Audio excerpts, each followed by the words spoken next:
তবে বিষয় মানিল ভক্তি ভরে ব্রাহ্মণের জিজ্ঞাসা করিল। ব্রাহ্মণ তাদের বলে বিধান সমস্ত কাঠুরিয়া বুঝিবারে হইল বড় ব্যস্ত। নিজে করিল তারা বিধি সহকারে দুঃখ দূর হইল আনন্দ ঘরে ঘরে। অতঃপর সদানন্দ সাধু একজন কাঠুরের সম্পদ দেখিয়া হৃষ্ট মন জিজ্ঞাসিয়া সব কথা জানিতে পারিল। শুনিয়া সাধুর মনে ভক্তি উপজিল।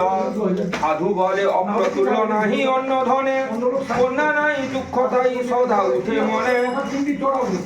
যদ্যপি আমার এক জন্মে তনয়া সপ্তদেব পূজা করি আনন্দিত হইয়া। এত বলি গেল সাধু অঙ্গীকার করি যথাকালে জন্মে কন্যা পরমা সুন্দরী। সত্যনারায়ণ পূজা সাধু যে ভুলিল যথাকালে কন্যাটির বিবাহ সে দিল। অতঃপর সাজাইল সপ্ত মধুকর জামাতা সহিত সাধু চলিল সপ্তর।